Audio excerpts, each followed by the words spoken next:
All right, there he is, Eric Francis at his home studio, joining us for Southie Mainline Chrysler, the new king of trucks. Eric, it is, I don't know, should we start like today or should we start last week? Just an emotional trip, the Columbus trip, how that went. We haven't talked to you since. And then your piece that you wrote, which is fantastic, and it's up at sportsnet.ca on Monahan. Talk about a tearjerker. Yeah, it's been an emotional week, as I think everybody in Calgary kind of expected. Being in Columbus and sitting down with Sean Monahan, who, outside of the family, I think everybody in Calgary and around the league thought of him right away like he was going to take this as hard as anybody outside of the family, and he sure has bore the brunt of it. And let me just start with today before we get into Monahan, because Guy Gaudreau was invited to come and be a guest coach with the Calgary Flames today. And I know we saw it a little bit earlier this year when Philadelphia did something similar with him. But, this city and the Gaudreaus have quite a storied relationship. Like, go ahead and name me, the parents of any player on any team. Nobody can. But in Calgary, everybody knew Jane and Guy Gaudreau because they were here so often. Their son was so integral to turning around the franchise and was so involved in the community. So they're all here this week for tomorrow's game with Columbus against the Flames. It's going to be a big tribute before the game. It's going to be powerful. I dare say it'll be one of the most emotional nights the Saddle Dome's ever seen. And it's a chance for the city to kind of wrap its arms around the Gaudreaus. And to see Guy out there today was powerful. I walked in at the same time at the Dome with him today, and he was carrying his skates like a kid would excitedly show up at an outdoor rink. I'm going to go skating, and it was beautiful because he grew up, he's been a coach his whole life. He ran a rink. That's where he taught Johnny how to skate using Skittles as his lure. And there he was out there today. He was embraced by several of the players who he's known over the years. Had a long skate, 3 or 4 laps with Rasmus Anderson, who's probably the tightest with Johnny, and it was put his arm around Guy at one point. Like, we're all sitting in the stands, it's just dripping in emotion. And it's just going to be a powerful night tomorrow. And going back also to Columbus, Monahan saying to me, like, I'm not over it yet, and I probably will never get over it. He lives across the street from Johnny Gaudreau's wife.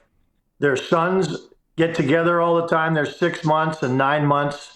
And he says that's the hardest part. Like, Johnny and I grew up in Calgary together, and we dreamt and talked about the day when maybe we'd raise kids together. And Monahan signed in the summer to play with Johnny and be near Johnny and move near Johnny.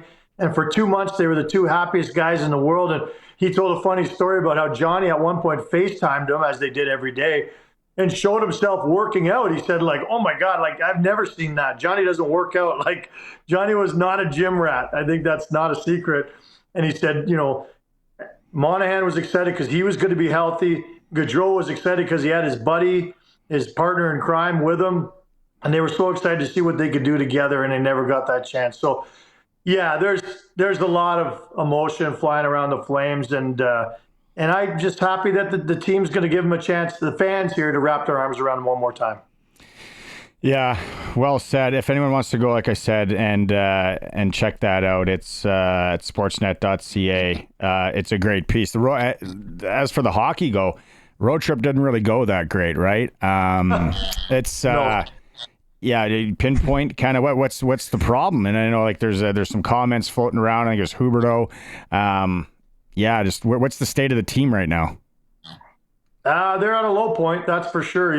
They're still in a playoff spot, and that. But I think they're in serious jeopardy of that whole great start they've had getting wiped out by a long losing skid. And we've seen that over the last 10 years here in Calgary. Like, it's usually a 5, 6, 7 game skid, and it pretty much ruins your season. And they're really in jeopardy of that right now. Like, they got 1 out of a possible 8 points on the road.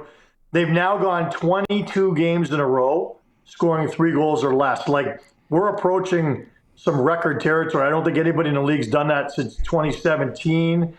Like, they just can't score goals. So the lines were all mixed up again today. They've called up Jacob Pelche today to see if maybe they can rekindle just see if they can get him going. Walker Dewar's been called up. It looks like Kuzmenko is going to be out of the lineup tomorrow. That's kind of a big deal. I'm not sure if this big emotional night coming is going to serve as a blessing or is only going to make their problems worse over the next little while. But hey, this is real life. What's going to happen Tuesday night, no one's going to be talking about a win or a loss. Everyone's going to be talking about the emotions that they'll probably never forget, especially if they're there. I don't know. We've talked about him before. I don't know him. You're getting to know him a little bit better, but Ryan Lomberg and what he does with Oliver on that exchange. I heard I think he hit him everywhere but the bottom of his feet. But he stood in there, right? He's trying to make something happen. Yeah, and you know what? His player had been run from behind. Like, someone's got to do that on every team. Lomberg is paid $2 million a year, was brought in from Florida to do that sort of thing, as well as bring energy. And he's one of the most beloved players I've ever seen in Calgary in the 30 years I've been here. Like, they love him that much. In just a short time, he's become like one of the leaders. And that beating he took from a guy who's like 40 pounds heavier and 5 inches taller kind of says it all. And Lomberg's there after the game. I took a photo that kind of went viral with just how mushed up his face was afterwards and all the stitches and everything above his eye. And he's like, oh, well, if I got to take a couple on the face, so be it, because we're going to go down together and we're going to go down swinging, and that's what we do. And boy, it's that sort of attitude that people just love even more every day. Harry, you wanted to ask about the Leafs. Yeah, so Austin Matthews is back. He gets a goal. Everybody's great. They're happy that he's back. But I mean, they went 7-2 without him. And so obviously it's a small sample size, but they can play without him. So who do you look to, or who do you think gets the credit for that team being 7-2 in his absence? Well, I don't think it's a small sample size. I think it's been floating out there for a while. The record that the Leafs have without Austin Matthews in the lineup is absolutely incredible, and in a good way. Like, you'd think that their record would be a losing one without their star. Most teams, you'd think that, but they have an incredibly good winning percentage without him.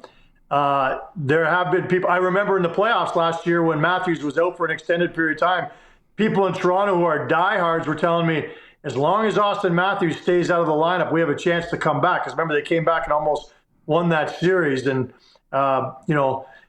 Mitch Marner is your guy, right? And Mitch Marner's had a magical season. He really helped pick up, the scoring slack, but also just as a leader at both ends of the ice. Like, there's a shoe-in for Canada's Four Nations team. Like, this guy is as much hype and stuff you hear out of Toronto about him. He maybe doesn't even get enough praise for what he does at both ends of the ice. But it's not just Marner. Like, their goaltending's been surprisingly good this year, considering there were a lot of question marks. And I also give John Tavares a ton of credit. Look, this guy was the one who relinquished the C to make room for Matthews. Guys can take that one of two ways, but he's handled it like an absolute pro. And I think he took on a bigger leadership role offensively, but also just in that room with Matthews out. So I look at those two guys and the goalies as the big reason. And they also had some of their younger guys, Matthew Nye, step up. And there's some pretty cool stuff happening in Toronto, and I don't say that very often because I don't mean it. So from them being one of the hottest teams in the league to the other one is Columbus. And again, we kind of touched on them, but is there a better story in the NHL right now than the Columbus Blue Jackets? No, you nailed it. Like, especially in light of what's happened this summer. I mean, that's kind of unprecedented in the NHL, what they're dealing with, but I mean, unprecedented meaning just kind of the magnitude of losing your superstar in such horrific fashion and all the trauma that goes with that and leaves a gaping hole in your lineup. But also, they've had some past tragedies that they've also dealt with. Like, it almost seems like they're cursed to some degree, losing their goalie a couple of years ago on the 4th of July. And like, it's tragic. And you know what? They've kind of rallied around it. Being in Columbus the other day was very interesting to talk to Dean Evison, the head coach, and him talking about, hey, like, we don't try to like avoid talking about Johnny Gaudreau. As a matter of fact, we talk about him in the present tense, like he's here with us. They hang his jersey before every game, and he's all over the room. They have a donkey hat that they give out to the player of the game after every game, and that was named in light of Johnny Gaudreau because that was his favorite word to use. He'd refer to him and Monty as two donkeys. So, like they've almost rallied around the tragedy and come together in a way, and it's beautiful to watch, because I don't think there's anybody who's not cheering for a team like that, who's gone through that, to kind of turn things around. It's nice to see. I got a couple of quick ones on the Four Nations Cup, and I know Wednesday's the big day, and then I think it's you and Maz going to be doing the things here on Wednesday, and you'll be talking about it a lot. But is there a couple of players, you mentioned Marner, are there a couple of players that have played themselves off or on this team from what you see, Eric? Yeah, in terms of playing themselves off the team, like that list is topped in a big, big way by Steven Stamkos to me. I mean, he's had a horrific season. He'd be the first to tell you that. It's just every interview you see with him, he's just so frustrated. Can't really put his finger on it. To me, he's definitely played his way off the roster. No chance he's on it in my mind. In terms of guys who played their way on it, I think Brandon Hagel's a guy who I would definitely have on that lineup, because I think he's right there with all the other big names in terms of points this year, but I also think he could play a bit of a grittier game as well and contribute in other ways. It's not just an all-star team. You're not just picking the 12 forwards with the most points. You got to pick some guys who can play roles, and I think Hagel could do that a little bit more than some of the other superstars on that team. So those two guys kind of had that list in a good and a bad way. What kind of, will he be on that Greece line that we're going to need somebody to play against the Kachuks and the Americans especially, right? Like a guy that I think is a long shot, maybe not so long, is like Tom Wilson. But like who's on our greasy fourth line? Yeah, well, it won't be Rob Zaminer. Remember they brought him? Yeah. He was so good defensively. That's when we learned a lot as kids. You're making this team, and it's like, why is Rob Zaminer there? Watch him defensively, right? Like it's not an all-star team. Exactly, and that's where the big debate's going to be, because they're going to pick someone that's going to surprise a lot of people, and he's going to have like 12 points this year, and everyone's going to say, "What's he doing on? I've never seen him," but he's there for the grease factor, and I like Wilson. I think that I don't know if he's like just a little too slow for that tournament. I'm not sure, but I like the grit factor. Marchand obviously brings that too, but I like a guy named like Cirelli too. I think defensively he could be a guy that, and he's put up big points this year too.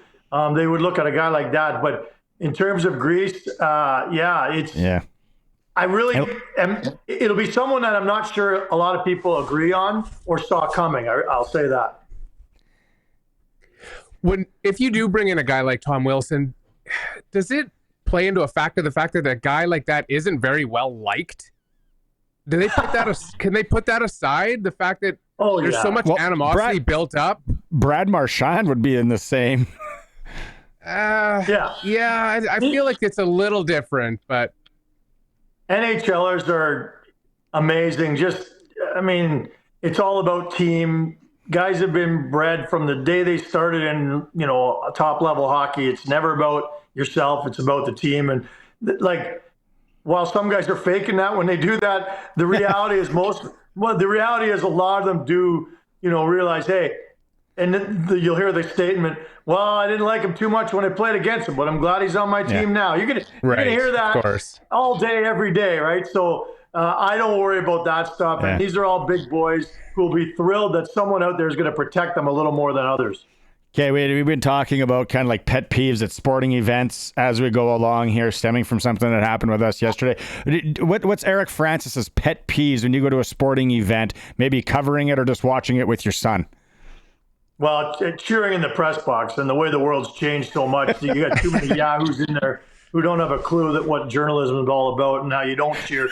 Half the press box now, when the home team scores, you hear people pound the desk or scream like you're like I want to punch out all of them. So, well, you can't do that apparently. Apparently, you can't do that. I tried with Doug Wilson one time. I've told you that story, but we won't get back into that. That didn't go so well for me, but. The other thing, as a fan, is people who are holding up their stupid phones to get they're capturing the moment from wherever their crappy seats are. Like they're not going to get a better view of it if they taped it on their DVR or PVR or whatever, or get a hold of a tape somehow of that moment. Like this is the way they're going to watch it again, really, like from a million miles away, game 32. Against Columbus, you really think you're going to care? Like, I hate that when people do that at their kids' ballet recital. I hate it everywhere. Enjoy the moment and get the, just enjoy it and soak it up. I don't mind for a couple minutes, but I've seen yahoos at concerts and such who will tape it for like 2 hours and they're holding the phone in front of you. So yeah, you're allowed. I think you're allowed legally. I haven't looked into it. You're allowed, I think, to punch some of those people in the back of the head. I'll look into it. I'll get back to you. But you should be able to. That's for sure. Those are the same people that stand up as soon as the plane lands and try and get 2 rows ahead. Oh, it's like, what do you do? no. Have you ever been on an airplane before? I can't tell you how many times I've boxed those people out. I see them coming. I wedge in there. I box them out. And if they look at me for even a half a glance, I go, you don't get how it works, do you? Yeah, and, I love calling them out. It's like first time flying. Oh yeah. They should have to go to jail at least for like a week. Okay, I know you're busy tonight. Emotional week with everything going on there. Thanks so much, buddy. And you and Maz will do this on Wednesday. Okay, cheers, boys. Good chatting with you.